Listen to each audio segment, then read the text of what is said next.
نہیں ہے. تو 9 ذی الحجہ کو جو عرفات کے میدان میں چلا گیا احرام کی حالت میں اور وہاں تھوڑی دیر بھی اسٹے کر لیا اس نے, یہاں تک کہ ہیلی کاپٹر سے بھی گزر گیا, کسی بھی طرح اس میدان کی محاذات میں آ گیا, اور پھر بقرعید والے دن اس نے 7 چکر بیت اللہ کے گرد لگا لیے, تو اس کا حج کیا ہو گیا؟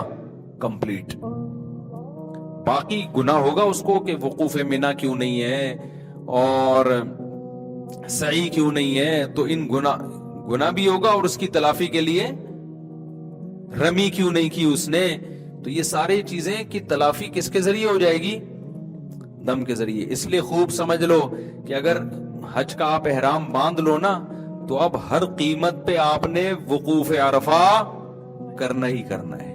اور جو لوگ طواف زیارت چھوڑ کے آ جاتے ہیں نا حج میں, فلائٹ نکل رہی ہے, تو یہ خوب سمجھ لیں کہ طواف زیارت میں احرام کی حالت تو ضروری نہیں ہے, لیکن جب تک طواف زیارت کوئی نہ کر لے اس وقت تک اس کی زوجہ اس کے لیے حلال نہیں ہوتی, اور عورت نے اگر کیا ہے تو وہ اپنے شوہر کے لیے حلال نہیں ہوتی. کتنے لوگ ہیں طواف زیارت چھوڑ کے آئے ہوئے ہوتے ہیں, ان کے بچے بھی پیدا ہو رہے ہیں, تو یہ غلط ہے. تو ہر قیمت پہ جا کے کیا کرنا پڑے گا؟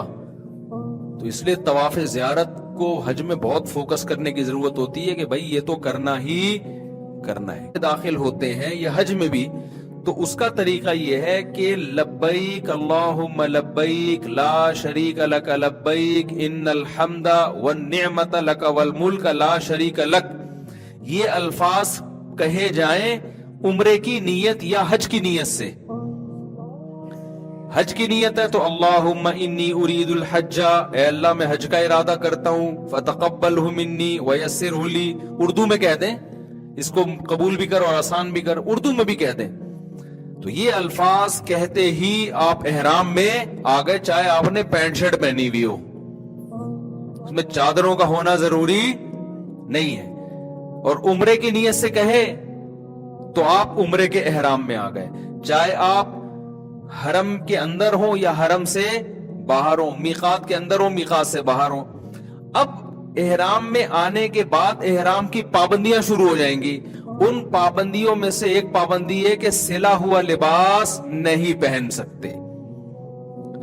اس لیے پہلے سے سلا ہوا لباس اتار لیا جاتا ہے, کیونکہ جب لبیک اللہم لبیک ختم کریں گے نا عمرے کی نیت سے, تو فوراً احرام میں تو آپ سلا ہوا لباس تو پہنا ہوا ہے نا آپ نے, تو گناہ ہوگا آپ کو. اس گناہ سے بچنے کے لیے کیا کیا جاتا ہے بھائی, سلا ہوا لباس پہلے اتارا جاتا ہے, احرام کی نیت بعد میں کی جاتی ہے. تو احرام نام ہے, احرام کی نیت سے تلبیہ پڑھنا. اس حالت میں جو آپ آ جاتے ہو نا, اس حالت کو احرام کی حالت کہا جاتا ہے. ان چادروں کو احرام نہیں کہا جاتا. وہ چادریں جو ہیں احرام کا حصہ ہیں, یعنی احرام کی پابندیوں میں سے ایک پابندی, اور وہ چادریں بھی نہیں ہیں. اصل حکم یہ کہ سلا ہوا کپڑا نہیں پہننا. اب ظاہر ہے سلا ہوا کپڑا تو نہیں پہنیں گے, تو اب کیا کریں پھر, تو کچھ تو پہننا ہے نا.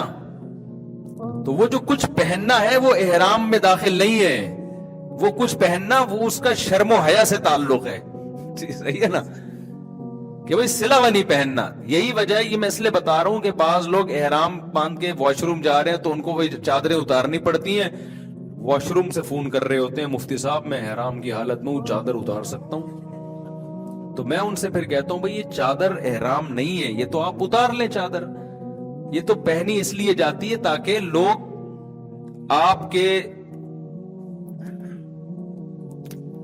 صحیح ہے نا, اچھا نہیں ہے نا, یہ بری بات ہو جائے گی نا. خود سوچو, تنہائی میں بیٹھ کے کبھی غور کرنا میں کیا کہہ رہا ہوں. اچھی بات ہے یہ,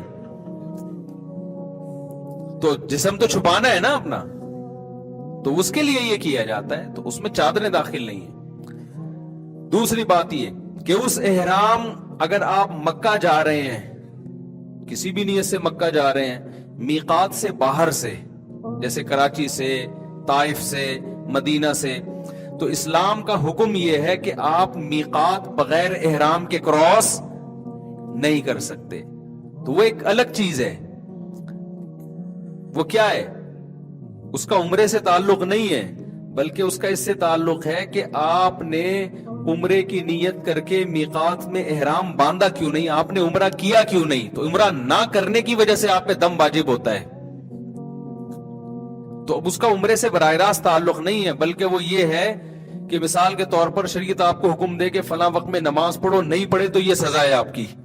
تو اب جو بھی باہر سے آ رہا ہوتا ہے مکہ یا بیت اللہ، مکہ جا رہا ہے کسی بھی کام سے، تو اسلام اس پر لازم کرتا ہے کہ آپ چونکہ مکہ اللہ کا شہر ہے، آپ اس پہ جا رہے ہو اور آپ ہو بھی مسلمان، تو یہ جو اللہ کی باؤنڈری ہے نا جس کو میقات کہا جاتا ہے، تو پہلے آپ نے جا کے عمرہ کرنا ہے اور احرام آپ کا شروع ہوگا میقات سے پہلے پہلے۔ یہ اگر آپ نے کراس کیا میقات تو بعد میں احرام تو مان لیا جائے گا، لیکن دم آپ پر واجب ہوگا کہ آپ نے کیوں یہ بغیر احرام کے کراس کیا۔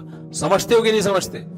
اور جب حرم میں پہنچ گئے آپ، پھر دوبارہ عمرہ کرنا ہے تو پھر احرام باندھنے کے لیے ضروری ہے کہ کم سے کم مسجد عائشہ تک جائے۔ وہ افضل تو یہی ہے کہ پھر میقات سے باہر جائے، لیکن مسجد عائشہ سے کر لے گا تو بھی اس میں اختلاف ہے علماء کا، ہماری جو رائے ہے وہ اس کے مطابق ہم جواب دے رہے ہیں۔ تو خلاصہ میں جلدی سے سمیٹتا ہوں، بہت آسان ہے عمرہ کرنا۔ دیکھو عمرے کے جو رکن ہے نا، کسی بھی عبادت کی جو بیسک چیز ہوتی ہے وہ اس کے ارکان ہوتے ہیں، ان ارکان کے بغیر اس عبادت کا تصور ممکن نہیں ہے۔ جیسے نماز میں قیام، رکوع، سجدہ، یہ نماز کے ارکان ہیں، تو ایسے ہی عمرے کا جو رکن ہے نا وہ ہے طواف۔ وہ کیا ہے؟ اصل میں عمرہ بیسیکلی جو نام ہے کس چیز کا؟ طواف کا نام ہے۔ آئی بات سمجھ میں؟ شرط کیا ہے؟ احرام کی حالت میں ہونا۔ جیسے نماز کے ارکان ہے قیام، رکوع، سجدہ، شرط ہے باوضو ہونا۔ تو وضو یہ نماز کا رکن نہیں ہے، نماز رکن کہتے ہیں اندر کی چیز، اور شرط کہتے ہیں جو باہر کی چیز ہو، جو براہ راست نماز نہیں ہے۔ تبھی آپ کا پہلے سے وضو ہو تو کرنے کی ضرورت ہی نہیں ہے آپ کو، لیکن پہلے سے رکوع کیا ہوا ہے تو کیا نماز میں رکوع نہیں کرو گے؟ پھر بھی کرو گے دوبارہ، ٹھیک ہے نا؟ تو ارکان جو ہے نا اس کے جو بنیادی چیزیں ہوتی ہیں، تو اسی طرح خوب یاد رکھو کہ عمرے کا جو رکن ہے، اس پہ کلپ بنائیں، یہ لازمی ضروری ہے، بہت سے لوگ یہ سوال پوچھتے ہیں۔ عمرے کا جو رکن ہے وہ ہے بیت اللہ کا طواف۔ شرط کیا ہے کہ احرام کی حالت میں، احرام کی حالت میں، احرام کی حالت کسے کہتے ہیں؟ احرام اس چادر کا نام نہیں ہے جو آپ نے اوڑی ہوئی ہوتی ہے، خوب سمجھ لیں۔ سمجھ میں آ رہی ہے بات؟ جیسے ہم تکبیر تحریمہ جب نماز کے لیے ہم قبلے کی طرف رخ کر کے اللہ اکبر کہتے ہیں اور ہاتھ باندھ لیتے ہیں، اللہ اکبر کی راہ پر پہنچتے ہی آپ نماز میں داخل۔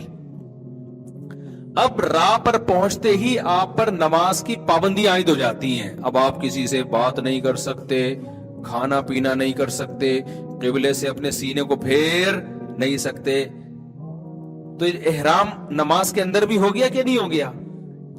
یہ کس طرح سے ہوگا؟ اللہ اکبر کہنے سے۔ تو اسی طرح یاد رکھو عمرے میں جب احرام میں، عمرہ نام ہے بیت اللہ کے طواف کا، شرط کیا ہے کہ احرام کی حالت ہو، اور سعی جو ہے نا وہ عمرے کا رکن نہیں ہے، عمرے کے واجبات میں سے ہے۔ واجبات سمجھتے ہیں؟ یعنی اگر سعی نہیں کریں گے آپ نے طواف کرنے کے بعد تو گناہگار ہوں گے اور دم دینا پڑے گا آپ کو۔ دیکھو رکن چھوٹ جائے نا تو چیز کا وجود ہی نہیں ہوتا۔ کرتے ہیں سجدہ کرتے ہیں، یہ ارکان ہے نا، رکوع چھوٹ جائے، سجدہ چھوٹ جائے تو سجدہ صاحب سے نماز نہیں ہوگی، کیونکہ نماز کا رکن ہی نہیں پایا جا رہا۔ لیکن اگر آپ نے یہ تمام چیزیں کر لیں، اتحیات کے بعد غلطی سے درود شریف پڑھ لیا، اٹھنے میں تاخیر ہو گئی، تو رکوع ارکان تو پھر بھی پورے ہو رہے ہیں نا، تو ان غلطیوں کی وجہ سے کیا لازم ہوگا؟